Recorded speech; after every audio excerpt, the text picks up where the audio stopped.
নমস্কাৰ আপোনালোক সকলোকে স্বাগতম জনাইছো মোৰ ইউটিউব চেনেলৰ অন্য এটা ভিডিঅ'ৰ মাজলৈ আজি ভিডিঅ'টো থাম্বনেল আৰু টাইটেল লিখি আপোনালোকে গম পাইছে যে আজি মই লৈ আহিছো 2024 বৰ্ষত অৰ্থাৎ চলিত বৰ্ষত ডিএলএড এন্ট্ৰেন্স হ'ব নে নহয় কাৰণ বহুতৰে মুখত শুনিবলৈ পোৱা গৈছে যে ডিএলএড পাঠ্যক্ৰমটো উঠি গ'ল বুলি এই বৰ্ষৰ পৰা নহয় বুলি শুনিবলৈ পোৱা গৈছে কথাষাৰ কিমান দূৰ সত্য বা এন্ট্ৰেন্স হ'ব নে নহয় বা যদিহে হয় এন্ট্ৰেন্স তেনেহ'লে কেতিয়া মানে হ'ব বা কেতিয়া নটিফিকেশ্যন ওলাব আজি মই ভিডিঅ'টোৰ জৰিয়তে জনাবলৈ চেষ্টা কৰিম যিহেতুকে বৰ্তমান ময়ো এজন ডিএলএডৰে প্ৰশিক্ষক ময়ো বৰ্তমান ডিএলএড কৰি আছোঁ গতিকে মই যিমানখিনি জানো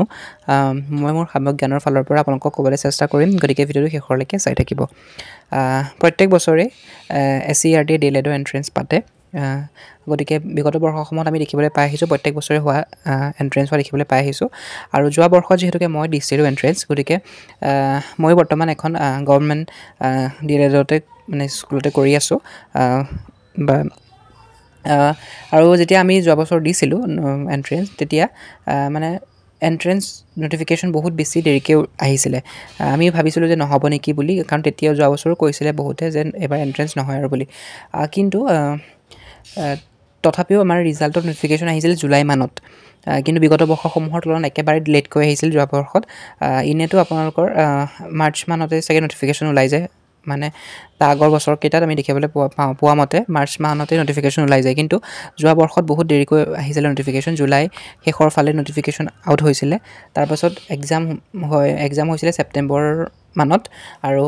ৰিজাল্টটো ছেপ্টেম্বৰতে ঘোষণা কৰি অক্টোবৰ মানৰ পৰা ক্লাছে হৈ গৈছিলে আৰু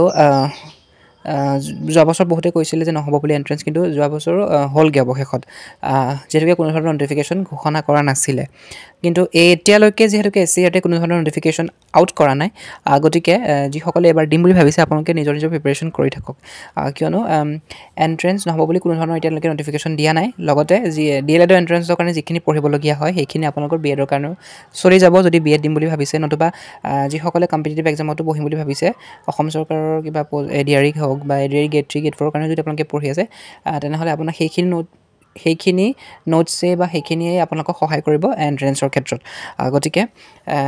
আপোনালোকৰ পঢ়াবোৰ অথলে নাযায় গতিকে প্ৰিপাৰেশ্যন আপোনালোকে কৰি থাকক কোন সময়ত নটিফিকেশ্যন আহি যাব আপোনালোকে নিশ্চয়কৈ গমেই নাপাব গতিকে কৰি থাকক আপোনালোকে নিজৰ প্ৰিপাৰেশ্যন ভিডিঅ'টোৰ জৰিয়তে মই এইটোৱে ক'ব বিচাৰিছোঁ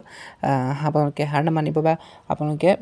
ভাগি নপৰিব যে এন্ট্ৰেন্স নটিফিকেশ্যন কিয় এতিয়া ইমান দেৰিলৈকে ওলোৱা নাই বুলি যোৱা বছৰ বহুত দেৰিকৈ ওলাইছিলে জুলাই মাহত গতিকে আপোনালোকে ৱেইট কৰক আৰু নিজৰ পঢ়াখিনি কৰি যাওক গতিকে ভিডিঅ'টো ইমানখিনি আছিলে যদি ভিডিঅ'টো চাই ভাল পালে তেনেহ'লে ভিডিঅ'টো like comment share and subscribe কৰিব একেবাৰে নাপাহৰিব আৰু এটা কথা যেতিয়া নটিফিকেশ্যন আউট হয় মই মোৰ চেনেলটোৰ জৰিয়তে এটা ভিডিঅ' আকাৰে জৰিয়তে আপোনালোকক জনাবলৈ চেষ্টা কৰিম গতিকে stay tune my channel thank you for ৱাচিং